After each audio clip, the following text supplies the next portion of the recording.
Welcome back to another episode of the Boro4Boro podcast, where we take a bite out of the Big Apple real estate scene. I'm Matthew Wynter, and we are back here for episode 3 of season 2. Now, if you caught our last episode, you'll know that we were actually heading to our first ever live event, and it was a success, right? Absolutely was a success. Resounding success. So we will have more on that for the future episodes. So make sure, if you didn't already sign up, make sure you hit us up to stay in the loop of when the next live episode is. But for today's episode, we got a nice team episode because 2025 has been a roller coaster in real estate. Am I right? For sure. Yeah, for sure. Definitely. Oh my The gosh. last 3 months have been intense. Yes. Like we are at the last week of Q1 and we got a lot to talk about. But let's do another, just one more round of who we all are for those who are new to us. And then we'll jump into it, right? Team? Season 2. Go ahead. You Yeah. So again, I'm Matthew Wynter representing Queens. I'm Scottie Cabrera representing the Bronx. Traci Byers representing Manhattan. Isaiah Ajala representing Brooklyn. All right. You know, that's the most humble Isaiah's ever said that. Just represent. He has his very smart cardigan on today. Like, he's going to be nice today. But, guys, I told y'all before, this is the Queens episode. So I'm excited to just tell y'all right now, y'all not winning this one. Queens is really getting the money this year, and I can't wait to talk about it. So just be ready. We'll let you have it. You're allowed. But no, in all seriousness, so on this episode, we're going to just talk about what we've been seeing in the market across New York City. You know, it is the winter, and now is just the beginning of spring, where everyone in their mind believes that usually means that's when the market starts to pick up. Right. But that's not what we've been seeing, right? No. All right, so I know in Queens, like I said, spoiler, it's been hot. But what have we been seeing in Manhattan? Because that's where everybody thinks of Manhattan. Manhattan is really picking itself up because last year we suffered a little bit of a loss and we were down last year as citywide all over anyway. Overall, right. But the median asking price has dropped 6.3%. So that's now about 1.55 million. And that is as of January 2025. So things are down in Manhattan. Yeah, pending sales have jumped a little bit in the last couple of weeks. So that shows buyer activity is actually getting better, which is good. But I think now everyone is kind of dealing with the interest rates and prices are softening and there's more room for negotiation. So Now's the time to buy if you're going to buy in Manhattan because prices are a little bit down. Okay. Absolutely. Sure. All right, let's keep it uptown. What are you seeing uptown? Sure, like the Bronx right now, it's still like a power play for some, because it's, everybody's being priced out in Brooklyn and Queens. Queens, right? No. So the Bronx is like the last borough that people are flocking to because their money goes further. Yeah.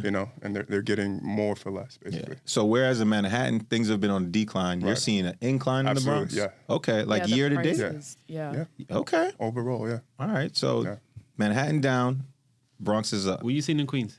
Look, we'll save the best for last, guys. I got the best story. We'll let Brooklyn go first. Yeah. First of all, Queens is not the best, but Brooklyn's. I wouldn't say it's hot, but activity is increasing. From what I'm seeing and people I'm talking to, it seems like there's a lot of pent-up demand, which has been shown in different ways. Over the last 3 months, well, 2 and a bit months, because we're at the end of March now, from January, we've seen an increase in contracts signed in the borough. And we're seeing a lot of activity in North Brooklyn. So like Brooklyn Heights, Dumbo, downtown Brooklyn, places of that nature. Like the more metropolitan areas. Yeah. And Brownstone, Brooklyn. But we're seeing a lot of activity in condos, as well as townhouses, but we'll dive into that some more with some numbers. But generally all throughout Brooklyn, we've seen a spike in activity in these first 3 months. Yeah. Okay. So for those at home who not tracking, Manhattan's down, Bronx is up, Brooklyn's up. Yeah. You know who has the highest year-over-year increase? Here we go. It's Queens. I know you guys will wonder. It's Queens. So Queens, believe it or not, has been leading all of NYC year-over-year. 12% increase year-over-year. And that's the highest out of all of the boroughs.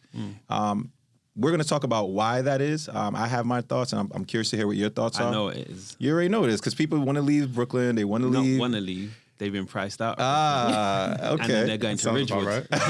They would go over the line. Borderline. Yes. But our median asking price right now is $700,000, which is that's the highest it's ever been. Yeah. So that's amazing. Yes, there is still a little bit more affordability in the Bronx. That's true. But as far as just your bang for your buck, your price per square foot in Queens right now, I think the secret is starting to get out. And everyone who knows that they want to get the best deal or to be able to, as a seller, be able to really capitalize on the increase in demand, Queens is the place to go.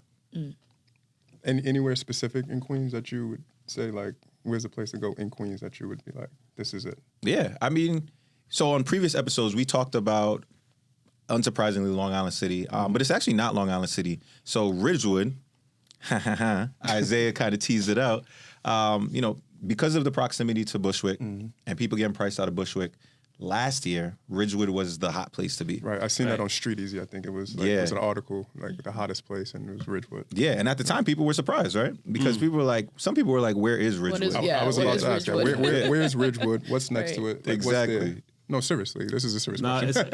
do you know the funny thing? I had a client that I was working with 2 years ago who wanted to live in Bushwick. I'm sure I've mentioned it before. Yeah. And we ended up looking at houses in Ridgewood. Yeah. To your point, what's in Ridgewood, I really think Matt would probably concur. Okay. Is the proximity to Brooklyn and Bushwick. It's true. Right? And there's closer trains, I'm assuming. Yeah, the train line's right there, right off of Broadway. Right. Okay. So I feel like a lot of people are moving over there just because of the proximity. Cool. You still have that Brooklyn artsy Okay. kind of scene over in Ridgewood, but I'm sure Matt would elaborate. But that's what my take is on Ridgewood. Yeah, I mean, unsurprisingly, year over year, again, Ridgewood is the hottest place in all of Queens. And Isaiah's right. It is because of the proximity to Brooklyn. Sometimes it's good to have, poppin' neighbors. Sure. But now Ridgewood is the place to be. Yeah. And I don't think the secret is a secret anymore. But I'm curious to know, what are they flocking there to? Is it just the prices, or is it the community, the scene? What is there? What's in Ridgewood? Yeah, so For someone that doesn't know. Yeah, for someone who doesn't know, so a lot of the appeal of Bushwick, it's going to remind you of Bushwick if you're in Ridgewood, unless it's an imaginary line. So you could be walking across the street and be in Ridgewood and not know. And so as far as the housing stock, there still are a lot of townhouses there. There are some emerging condos that are coming up there. So what I liken it to is like in the earlier days when Williamsburg was starting to come up. There was a lot of some of the older housing stock that did give it kind of like that nostalgic feel that people were flocking to. But naturally, with more supply needs, the supply stock has started to become more and more condos. So you are starting to see condos that are popping up in these unexpected places, but they're more affordable than their neighbors a few blocks down the street. So I think Ridgewood, in terms of like what it looks like, it's probably going to look like a lot of the Brooklyn neighborhoods that people are used to. Okay. But as far as where it's going to go, I do think, it is going to continue to trend up. Yeah. And I wouldn't be surprised if one day, it actually does look more like Bushwick and really start to be able to be a place where there's a bustling food scene and there's just a lot of action happening in Ridgewood. And to be fair, I think that's a smart decision for a lot of buyers. I'll always encourage my buyers, listen, you don't want to you want to go to the neighborhood over where your money goes longer. And for a lot of folks looking in the Bushwick area, looking in Brooklyn, Ridgewood might be that place where prices are a little bit cheaper than Bushwick, but you still have close proximity to a lot of the amenities in Bushwick and in Brooklyn. Yeah. So needless to say, Queens is where it's at. Because of Brooklyn. Sure, because of Brooklyn. But that's from a sales standpoint, and we're talking about buying. And we'll talk more about what it means for you if you're selling, because we do have a lot of sellers who listen as well. But something that came out recently, I know we were talking about it as a team, the rental market.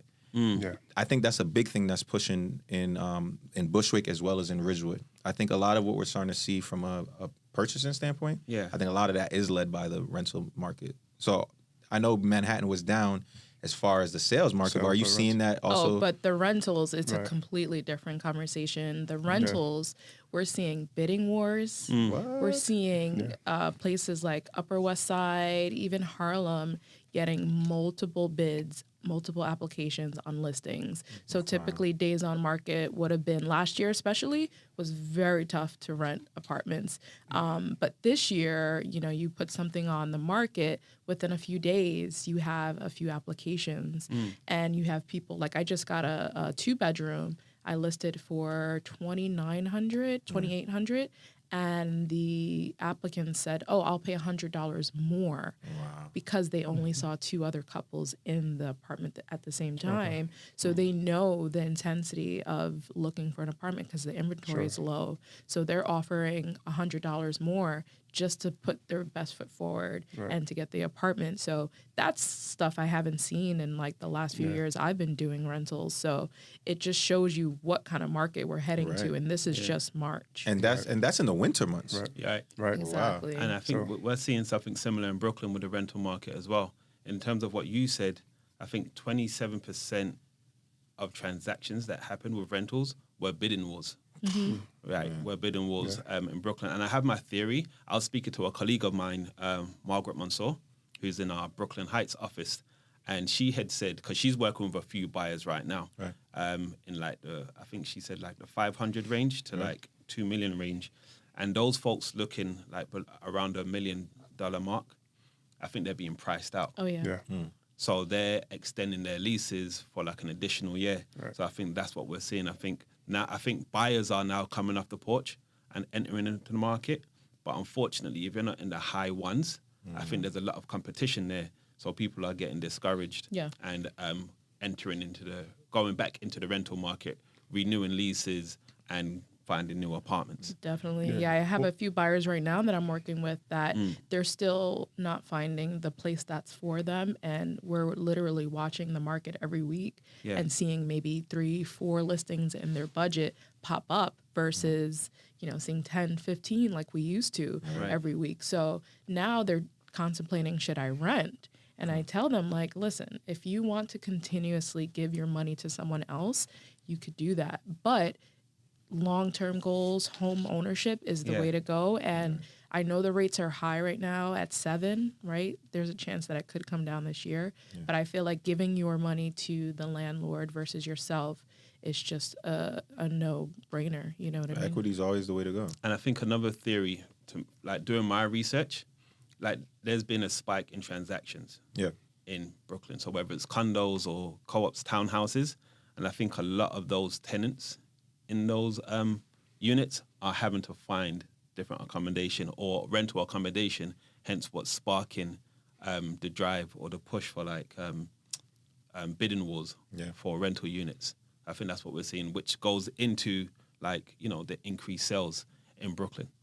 Yeah, I think the two go hand in hand because I do think naturally someone who's been on the sidelines, we've talked about it in many episodes about there's a lot of people who they're rate conscious. You know, the reality is that the entry point for first-time home buyers to get into the market, interest rates have been in the 6s pretty much all of last year. There was that one little drop that everyone was like, oh, this could be it. And here we are. Traci, you just said we're at 7%, and we're hoping that it comes down again. So, you know, many people may think that us as realtors are always trying to get people to buy, but I think the stats are kind of showing what we've been saying.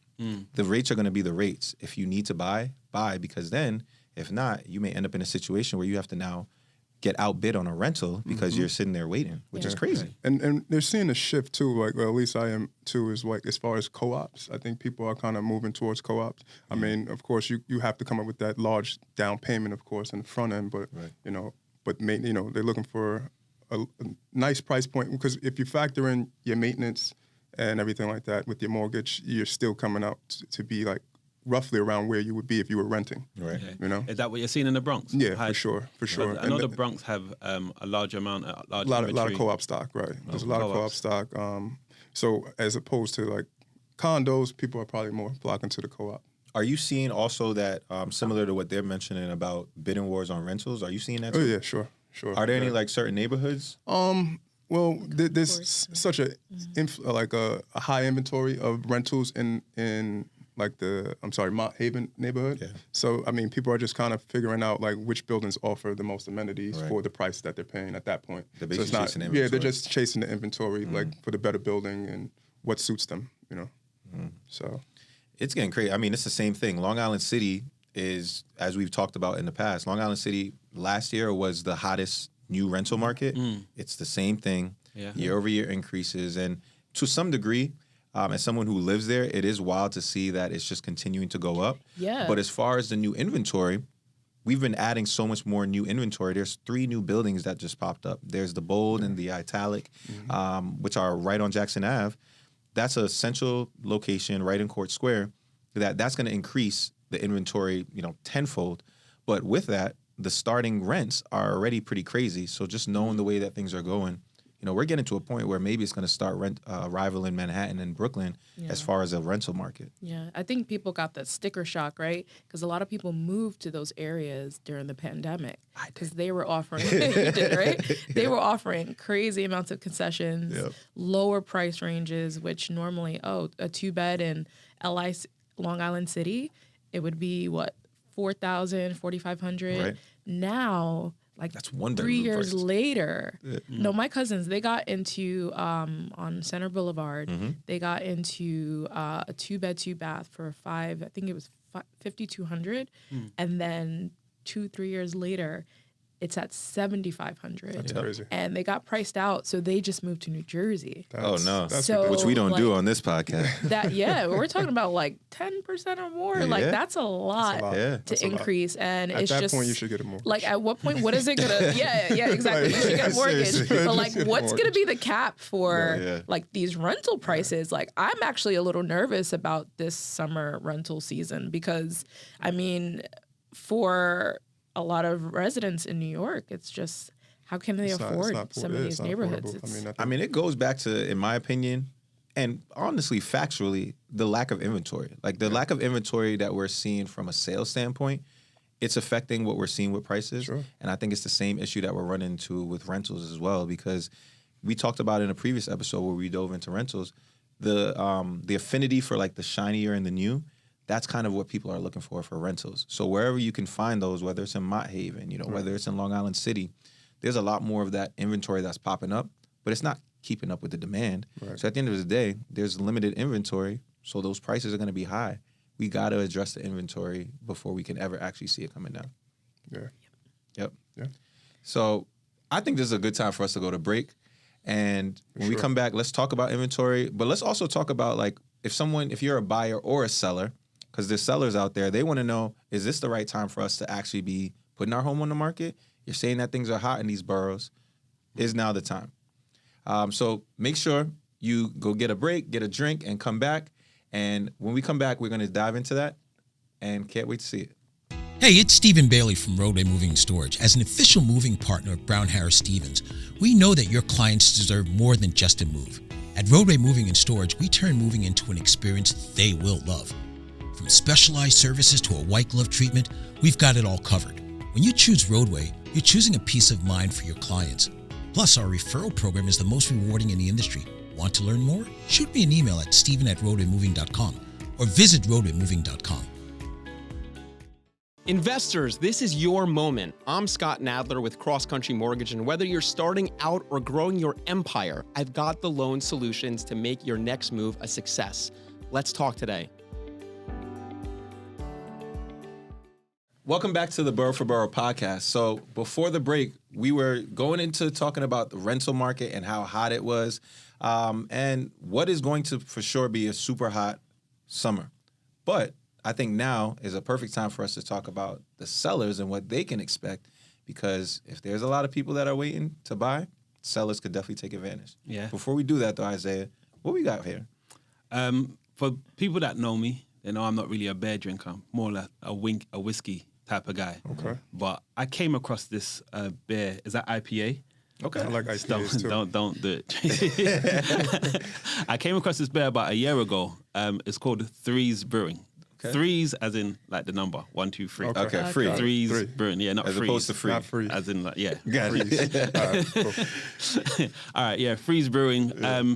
I think their beer you can get in over like 700 locations around the country. They have a few breweries in Brooklyn and around New York, upstate, and things of that nature. Which one that we're drinking? Because this one is actually pretty good. Yeah, so this one here is like a peachy passion fruit IPA. Not bad. It's called really Inside Voice. Yeah.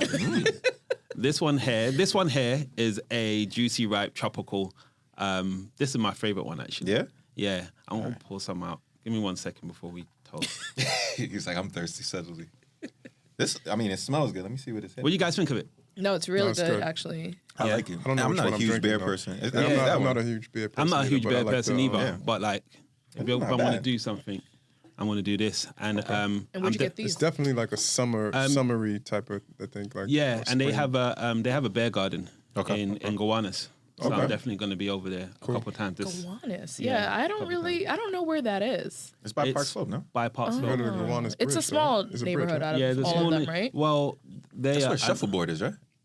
I'm not sure. That's the Shuffleboard place, I think, is in I'm Gowanus. not sure. Yeah. But they are. I guess Gowanus is coming up because now they're doing a lot of. They rezoned Gowanus. They had a lot of Was it industrial there? industrial. Oh, So now they're doing a lot of apartments. Cool. So we got some inventory popping up there. We do have some inventory, but again, some people are still kind of skeptical about it because I don't think like the transportation is great over there and it's near the water and things of that nature. But it doesn't take away from the fact that people are still like moving to Brooklyn and still buying. I think we were talking the other day about the transaction volume. Yeah. In Brooklyn, and I know in Brooklyn, I think year over year, it's increased. I think 176%. Which is crazy. So like just in the first quarter, I mean not even the first quarter, the first 2 months. Wait, meaning that there are more transactions happening? Compared to like last year, which goes to the notion that buyers are jumping off the porch. Yeah. I think the total transaction volume in Brooklyn was over 300 million, just in January and February. And those are typically, for those at home who don't know, those are typically some of the slowest months. Yeah. Sure. Like, so to know that 100% year over year, that's crazy. I just had a closing in Brooklyn, which was great too. So, yeah, What you Brooklyn doing is over definitely here, man? Right? He asked permission to come down there. Yeah. So Yeah, transactions are up in Brooklyn. Is that what we're seeing like everywhere? Yes, definitely for sellers. So citywide contract activity is up since January, and it's about 10.7% year over year.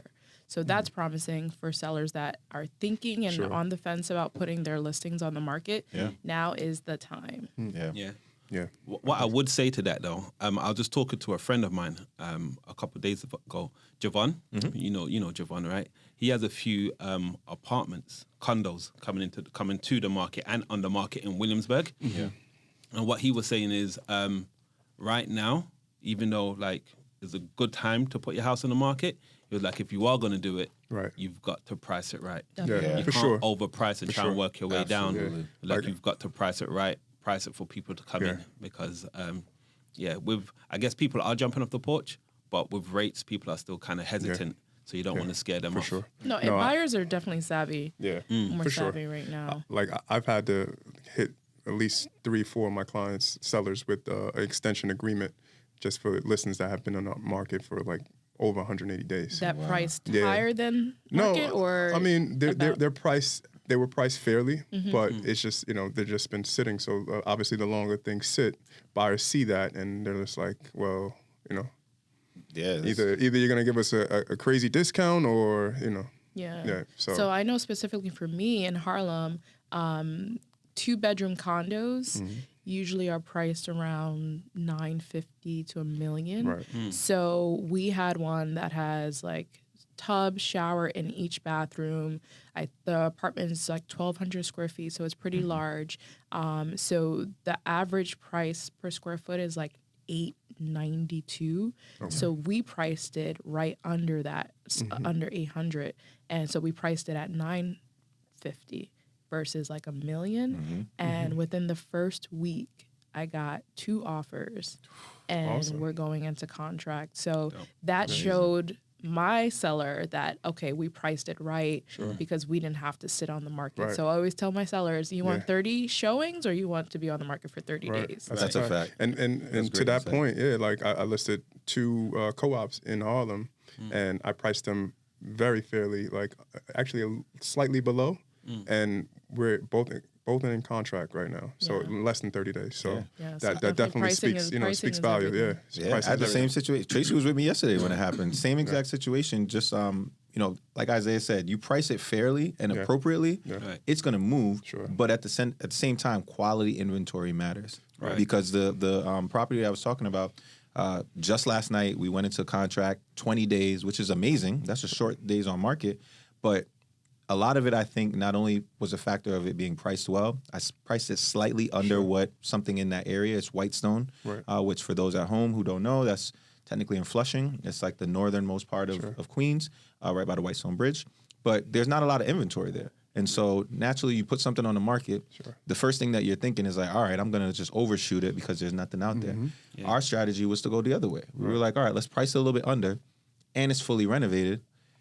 The first day we had 30 showings. We got 5 offers, and all 5 of them were at or above asking. Right. So in 20 days, having not only appropriately priced it, but also having quality inventory. Sure. If you're a seller at home, don't hear our stats about the fact that transactions are up year over year and year to date that people are coming off the porch and think that that just means that you can just put anything on the market. Because like Traci said, buyers are savvy. They know what is good inventory, and they know what they're not willing to spend the money on. Yeah. And then I also think so what I'm noticing is that buyers a lot of people don't have that eye, so like if they're seeing something that's not renovated and it has work to do, they're not willing to put that time in anymore. I think, they're thinking about construction costs because obviously they went up.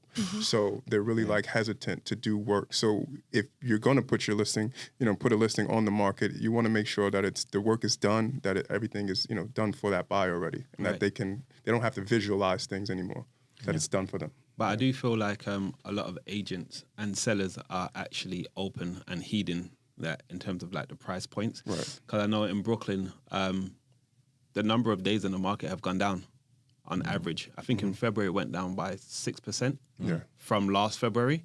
And I think in January it was down, I think like 10 days from January 24. Okay. So I think agents are cognizant of this and are pricing accordingly. Right. And it seems like now owners are not trying to beat the market. Right. I think just coming out of the pandemic, owners were still trying to beat the market, but I think now they understand that, we're not doing that. So you have to price accordingly.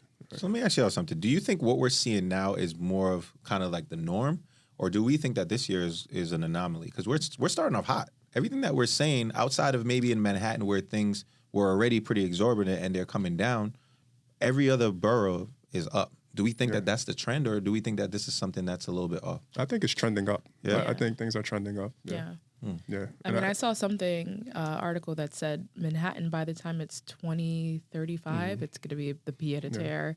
Did you guys see that? No, I didn't see that. It's going to be a pied a terre. Like, it's going to be the place where a lot of people want their second home because we actually are climbing up since the pandemic. Like, it took us a while, because I think we were hit the hardest. Right. Yeah. Being like the size that we are in New York City, but it's on the climb, and I feel confident and optimistic about the spring and summer market. I think to answer your question, I think it really depends on the interest rates. I think right now people are not comfortable, but they've come to a point on understanding that, all right, the interest rates ain't going back down to 2% or 1% or even 3%. So I think now that's why they're coming into the market looking to make purchases. If the interest rates were to go back up, then obviously we're going to see a decline. Yeah. But hopefully it remains at this level or goes lower for us to see the market higher up. But I think it really is predicated on where the interest rates are. Yeah. Let me ask you something, though, because I agree with you.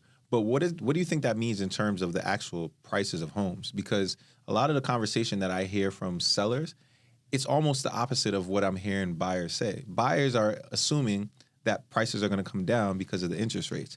And obviously, we're in the market every day. We have a closer ear to things. The sellers, on the other hand, I feel like I see more sellers who they see that home prices are appreciating and they're increasing. So for them, they're like, all right, even if I don't sell this year, I'll be able to do it next year and make even more, which is just complete opposite logic when both sides are saying these things. Well, I feel I would side more with the sellers. New York City is a very much transient city. So you're going to get people coming in and out of New York, people buying and things of that nature. So I don't necessarily see the prices coming down. Again, it all ties into the interest rates. Yeah. If the interest rates ain't coming down, if the interest rates go up, then obviously I think prices will come down. But again, for a lot of homeowners, if you're not in a bind, right, you don't have to. Yeah, you're just not selling. Yeah. So therefore, like they don't need to sell on a dime. Yeah. Yeah. And I even think like in Queens, for example, in Queens, we're up almost 15% in terms of the home prices year over year, which is crazy. For that one jump of 15% in 1 year, to your point, I think it's going up at an astronomical rate where what would or at the moment is an affordable thing and it's an affordable option. I think there's going to be a point where people are like, man, is New York City even where I can be? Because, you know, Queens is that midpoint from a price standpoint between Manhattan and Brooklyn. And then the Bronx is also increasing. So at what point does it ever hit that market? The Bronx is increasing, but it's I don't think it's anywhere near Queens and Brooklyn just yet. So there's still a lot of opportunity there. Okay. You know? And we're not even speaking of Staten Island. Right. I mean, we got at some point we're gonna have to meet a Staten Island agent. Yeah, I think if buyers take this 7% and just use it creatively, I feel like they would. I feel like they could take advantage of this, like do a 2-for-1 rate buy down, offer, get a concession. Yeah. There's so many ways around it because I think they need to let go of the 3%. I don't think we're ever going to see that. Yeah. And the 5% would be great. I feel like it would be a stronger market if we went down to 5. But I think right now what we have to do is just kind of creatively think of ways to bring the cost down for the buyers. Yeah, and with that said, I think I've seen a lot of like buyers shopping alone without agents lately. And I think, they definitely need silly thing to do. Yeah. Like I think it's a silly thing to do because you don't know what you're leaving on the table, while bringing an agent with you to represent you. That agent could put in that concession for you or do all these creative fun. Like there's ways like you can structure a deal anyway, right? So you just have to get creative, and a professional agent knows how to do that. Yeah. One strategy that I would have, I know a lot of buyers don't like hearing it, but buying groups, man. Yeah. Group economics. If two or three of you buy a 2-family or 3-family house, your cost significantly reduces if you're doing it alone. Yeah. So I think that is a way to beat the market. I think that's the best way to beat the market. And then branch off. Right, and then branch off after a couple of years. Like I said, we all know, right? New York City house prices are always increasing. There's always relatively a strong market compared to the rest of the country. Yeah, so if you were to do that, hold it for a couple of years, now you've all got a down payment for your own individual places if that's what you want to do. Yeah, that's a fact. And I also think like we're all saying, you got to be creative, but a lot of buyers may not necessarily be familiar with what creativity looks like. Right. And that's where a realtor who knows their stuff, just ask them questions, because I think being able to know what those questions to ask, like what's a 2-for-1 buy down? Right. What's a concession? These are things that if you're in the market by yourself, you may not be exposed to those types of things, and then you may turn down an opportunity where you could have been creative and got a better deal for yourself. Right.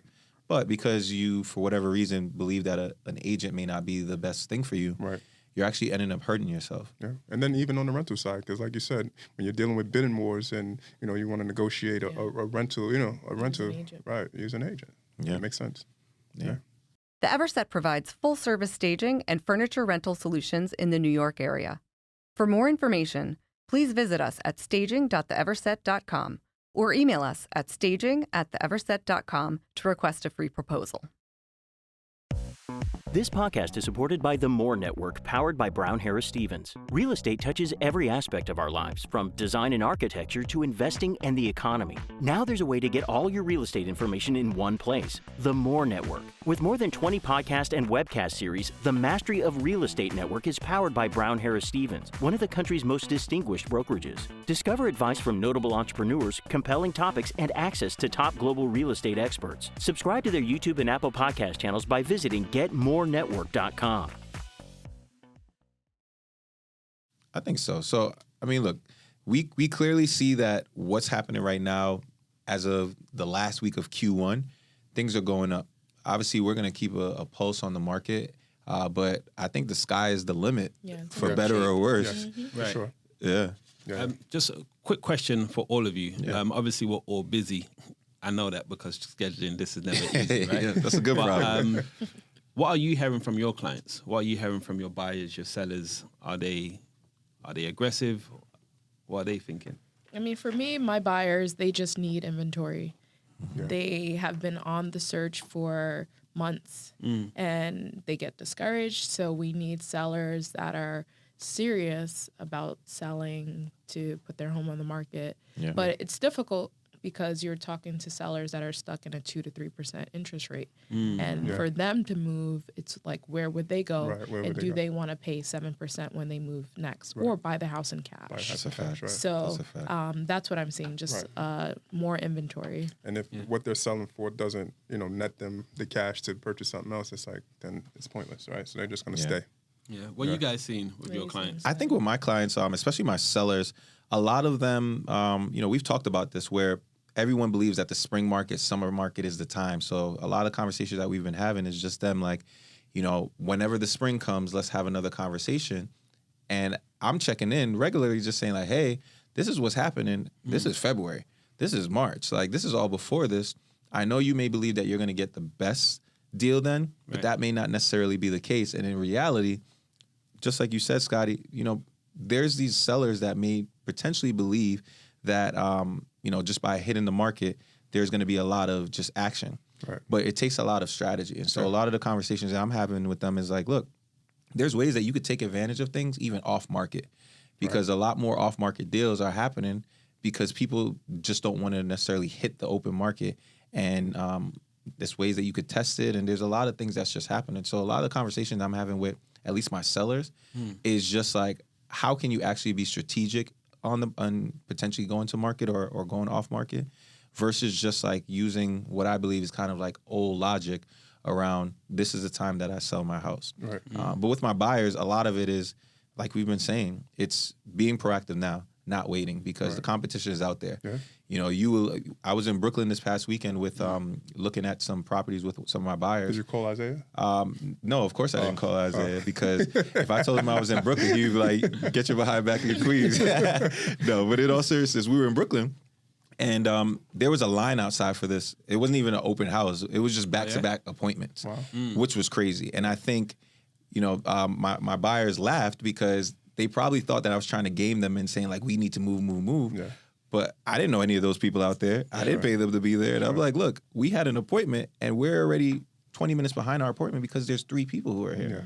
So if you really are serious about a property or at least serious about buying, get on it and don't necessarily let the rates or any other external factors stop you from getting into the home that you want. And then if you got to shop around, you shop around. I mean, I usually tell buyers no more than 3. Get 3 different rates. Shop with 3 different banks, and see which one gives you the best. Not necessarily the rate, but who offers you the most. Right. So it's not always about rate all the time. So closing costs, man. That's where you really want to be able to figure out. And there's a lot of grant programs out there with different lenders that for down payment or closing assistance. So that's always helpful. Absolutely. Yeah. What about you? What about your folks? I concur with both of you actually. So I had 2 condos, which was a spillover from co-ops, which was a spillover from 24. And even though we had some offers last year, this year, like within the first week that we put it back on the market, we had 3 offers on the co-op. Nice. Which shows me that people are out there looking. Yeah. And then I am bringing to market, I think 3 townhouses. Nice. Yeah, 3 townhouses in the first quarter. In Brooklyn? In Brooklyn. Which is telling me that people are trying to move. Do you know what I mean? Like there's a market out there. That's why I feel like the sentiment is changing. People are getting used to the 6-7%, and they're just thinking, what the heck? Like we just need to move. We just need to get things moving. So like I'm seeing people moving. It seems to be a hot market, or it seems to be a market where people are dipping their toes in. Right. So again, long may it continue. But I think it's a good market. I think the stats that we've all read out on the stats that we've been reading concur with what I'm seeing. And let me ask you, where are your sellers going? Like your townhouse sellers, where are they moving to? So, or where do they have it? So, one of my sellers, they're actually in Kenya. Okay. They're in Kenya, and they're like, I don't think we want to come back. Like we're seeing what's happening. Fair enough. We're not coming back. Fair enough. Another one of my sellers, The others are estates. Okay. The others are estates. Okay. But I've been speaking to them for a while. Sure. And now they're just like, all right, cool, yeah. It's time to, Now So those are somewhat unique situations. Right. But at the end of the day, if they got to sell. Well, it's unique situations, yes. But I think my clients in Kenya, they've had the house for 10, 12 years. They don't need to sell. But they just feel like now is the right time to sell. They can hold it. They're getting good rents. Okay. They're getting damn near 10 grand Yeah, that was my next a question. month in rents. So they don't need to sell. Sure. But they've just decided, all right, like now is the It's time. not serving them anymore. And then in addition to that, I'm seeing it because of the like the co-ops that I have, they're just selling and going down south. Okay. But the fact that we're getting offers, like free offers in like the space of a week, when it was on the market whole of last year and we weren't getting that type of activity, shows me that the market is shifting. Yeah. Bottom line is New York is where it's at. Like no matter what, people are going to be moving here, left and right. And then you also have foreign investors that are always investing here, no matter what. Yep. New York or nowhere. Yeah. New York or nowhere. Well, I always say, man, New York is a transient city. So regardless, I never really, whatever they say in the national press, I always feel like New York is different because we're getting different type of clientele. We're always getting people moving up here for work, for whatever. We have so many industries over here. So you're going to get a lot of people moving. And I feel like the job market is back. I think more people are in office now. I think that's coming back strong. So. And you have bonuses. I swear bonus season is around. Oh, yeah, no, That they're just predicting happened, it's going to be big. That means I got some calls I got to make. No, but I mean, I think, just to kind of put a pin in it, I do think at the end of the day, there's clearly a lot of good things that are happening for one reason or the other. But I do think as far as the places to go, if you're unsure, if someone's at home, just needs some more info, that's where hit up your friendly neighborhood realtor. Preferably one of the four of us. Clearly, there's a lot of action that's happening. And just to be more knowledgeable, hopefully folks at home listening, they feel more knowledgeable, feel more empowered to at least ask the questions. Sure. If you don't know what questions to ask, that's where you can hit one of us up. Right. And hopefully you're getting some education from watching all the other episodes that we've had where you feel a little bit more knowledgeable about what's going on in New York City. But team, this was another great episode. Absolutely. Isaiah, thank you for bringing in this Brooklyn beer. Well done, guys. And here's to what's shaping up to be a very exciting rest of 2025. But that is a wrap on this episode. Thank you for joining us. See you next time. And make sure you like, follow, subscribe, do all the things that you have to do to stay in the know, because we are going to keep you informed on everything New York City real estate. Have a good one. Thanks.